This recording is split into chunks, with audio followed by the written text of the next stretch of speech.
Well, Merry Christmas, everybody. My message today is a gift to the younger generations about love and marriage, the millennials and the Gen Xers out there, and whatever else they're calling you these days. I don't know. But I'm from the baby boomer generation, the last of them.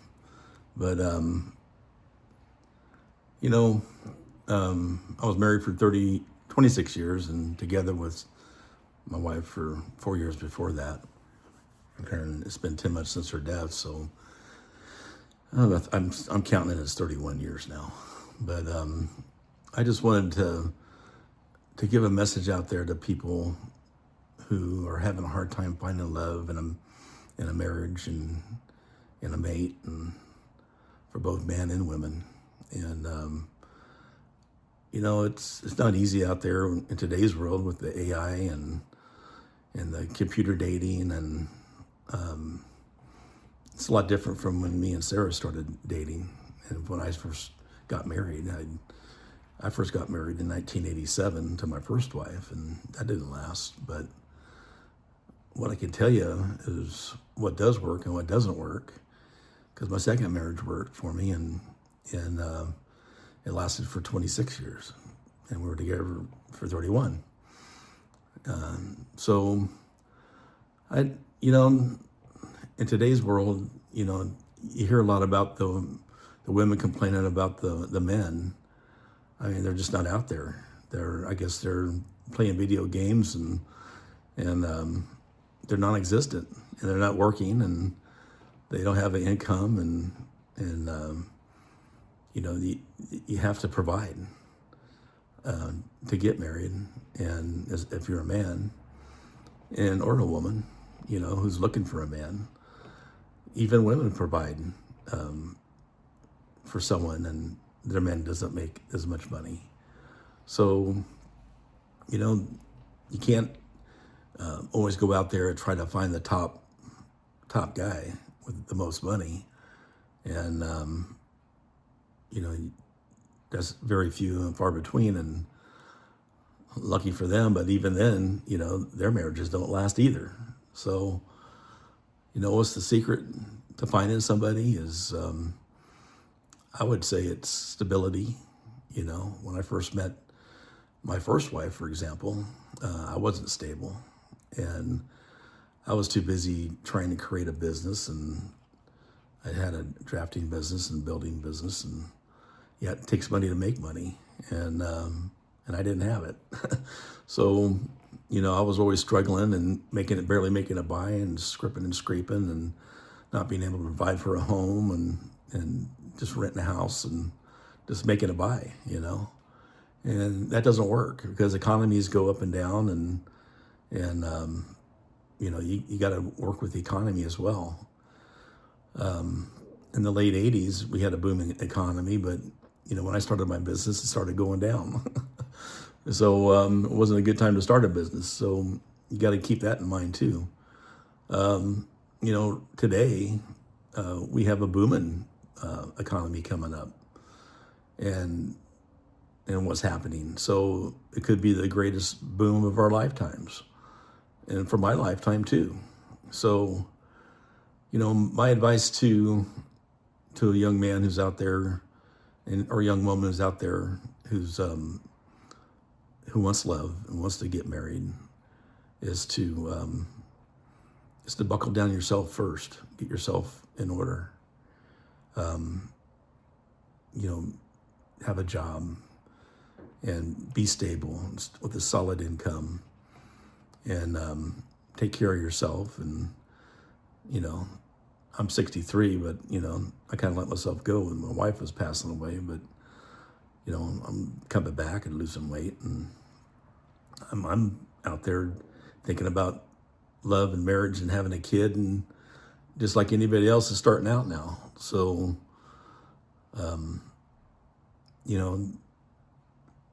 if you're young and out there, and you're 24, 25, and you're stable, and you got a place to live, and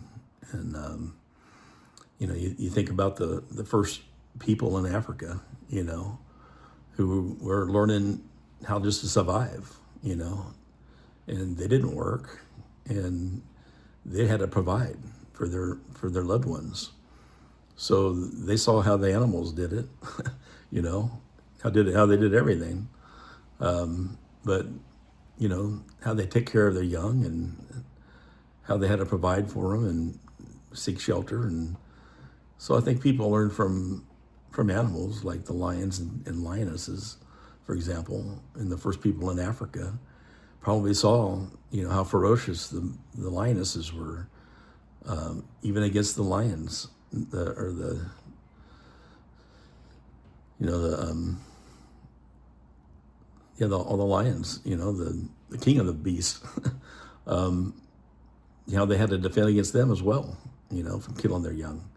So, you know, it's it's a tough world out there, and I'm sure the first people on Earth were probably knowing that and living it, and seeking shelter and trying to provide and hunt and fish and gather, hunter gatherers, and it's the same thing today. But in today's world, you know, it's a lot different out there, and people are losing out on life and starting a family and marriage, and it's got to change somehow, because there's too many women out there looking for husbands, and you know, I think that if you're stable and you fall for somebody that you like, and you know, it's never going to be perfect, but if you like them and you feel good with them when you're together, and that's half the battle, you know, right there, because you change over time. There's ups and downs in the economy. You're always going to go through hard times and bad times. It's not going to be easy. It never is. And even if you got the most money in the world, you're still going to have hard times and bad times, you know, with your relationship. And most people cause their own problems. So, you know, it's just finding out that common ground, you know, compromising with each other, and working together to raise a family, and to get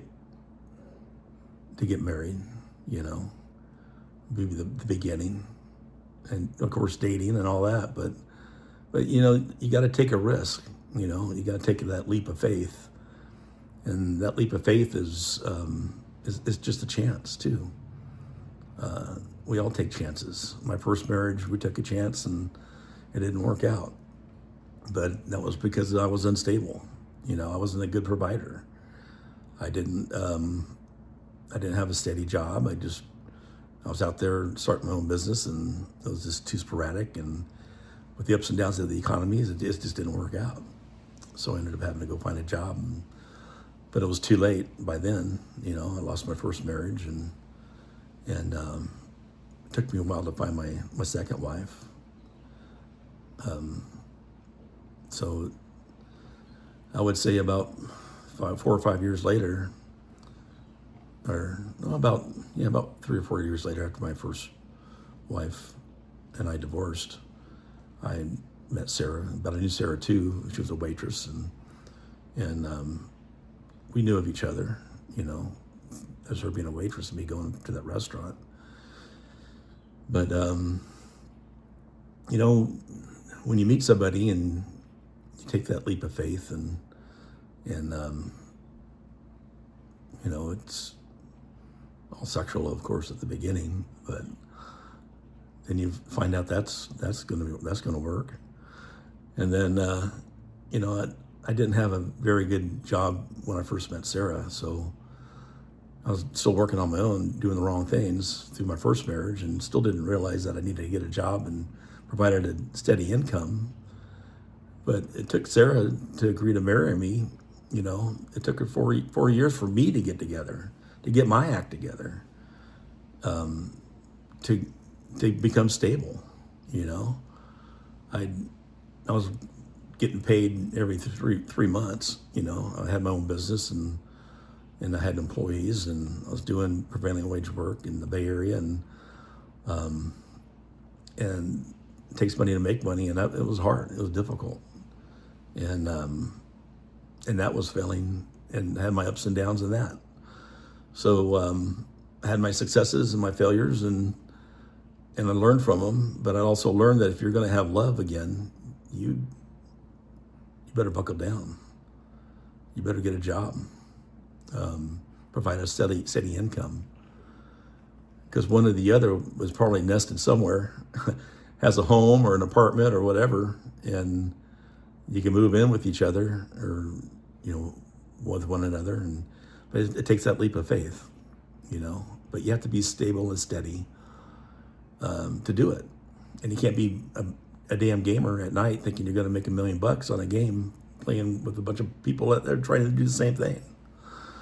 So, it's just not feasible. You can play poker all night long or whatever, and on the poker games, and try to make $1 million, but how many people are going to do that? Very few. But you got to take that leap of faith, and me and Sarah did. And eventually, I got a job, and steady income came in, and I just started realizing, she was right.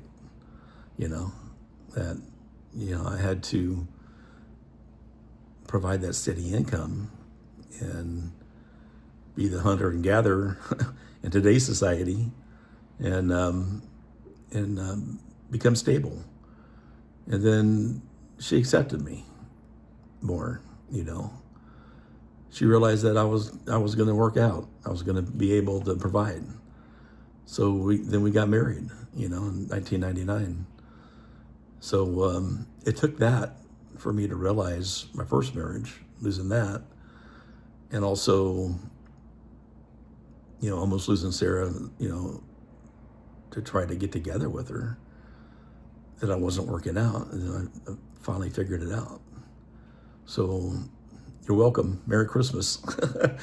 That's the main key, is to be stable, and to provide and to love. And, I've talked about grieving in my last video, and that kind of explains my life with Sarah and what we went through. We did have children in our life, and she was raising 2 little boys when I first met her. And, Sarah couldn't have any children 2 years after our marriage. She had hysterectomy from having cancer, and for the second time, and we couldn't have any children, and that was devastating for her. But for those people out there to have children, and I recommend having kids right away.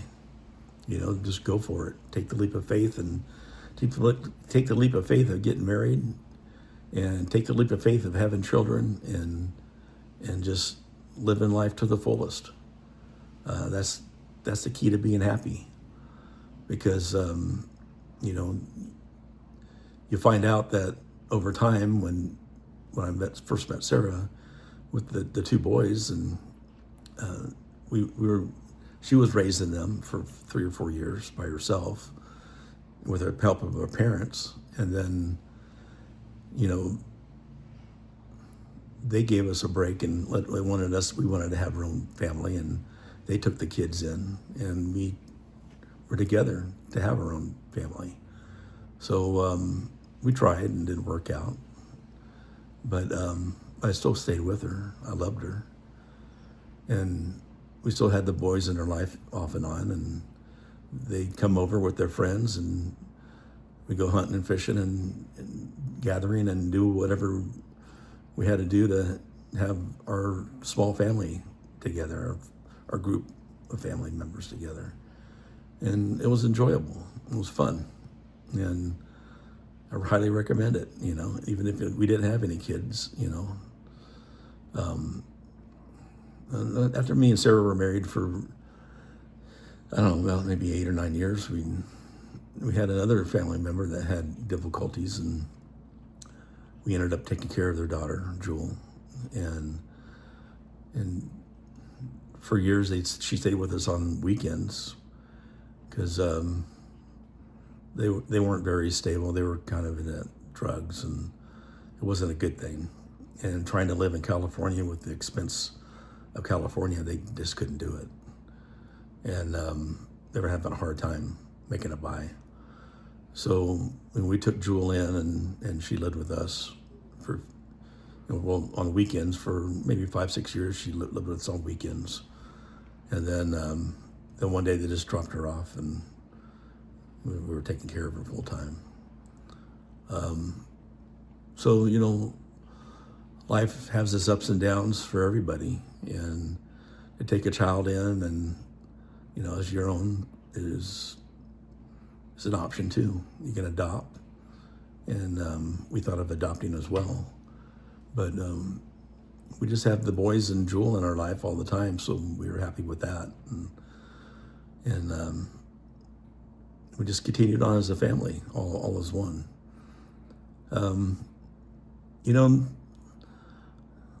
Also, you can marry into somebody that has a family. There's a lot of women out there who have a child and they're divorced and they're by themselves or single, and they're looking for husbands too.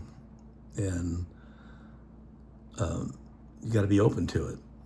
Open to somebody who has a child, and there's a lot of factors in it. You got the other part of the child's significant other that you got to deal with, but it's a leap of faith too. So going through life is a leap of faith, the whole thing, from starting marriage to dating to having children to running across people who need help and maybe adopting or whatever. You're barely going to make it by anyway. You might as well do it together and try to make the best of it, and have family members nearby that can help as well. It's just life today. With the computer generation coming up, a lot of people have become hermits and